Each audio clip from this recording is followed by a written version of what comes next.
নমস্কার বন্ধুরা, রামধনুস কিচেনে আপনাদের স্বাগত। আজকে আমরা বানাবো পালং পনির, শাহী পালং পনির। আসুন দেখে নিই কী কী। আজকে আমরা বানাবো পালং পনির, শাহী পালং পনির। আসুন দেখে নিই কী কী। আর সামান্য একটুখানি গরম মশলা, আর একটা নিয়েছি ফ্রেশ ক্রিম। দেবো একটু লঙ্কার গুঁড়ো। এতে কি হবে, লঙ্কার গুঁড়ো দিলে কিন্তু ঝাল হবে না, একটা সুন্দর কালার আসবে ভাজার পরে। দেখুন পনির কিন্তু আমার অলমোস্ট ভাজা হয়ে গেছে, সুন্দর একটা কালার হয়ে গেছে। এবার আছে ঠান্ডা জলের মধ্যে পনিরটা দিয়ে দেব।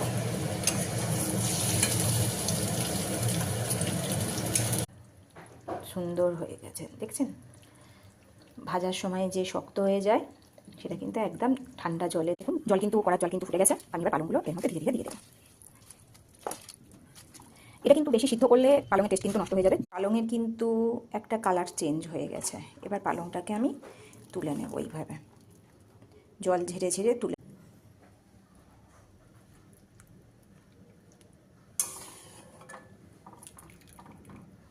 এবার নেক্সট কাজ হচ্ছে পালংটাকে হালকা করে, হালকা হাতে কিন্তু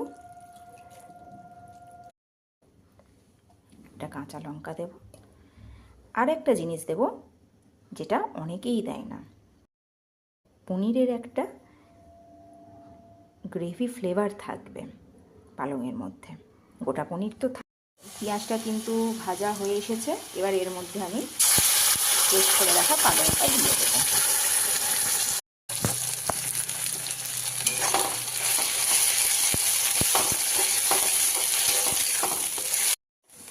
দেখুন জলটা কিন্তু অনেকটা হয়ে এসেছে।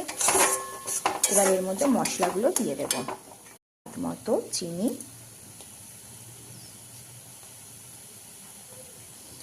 সামান্য পারে নাও পারে। এবার ভালো করে এটাকে মিক্স করে নিচ্ছি। এবার যে পনির আর পালংয়ের জলটা ছিল, ওই জলটা আমরা এর মধ্যে দিয়ে দেব।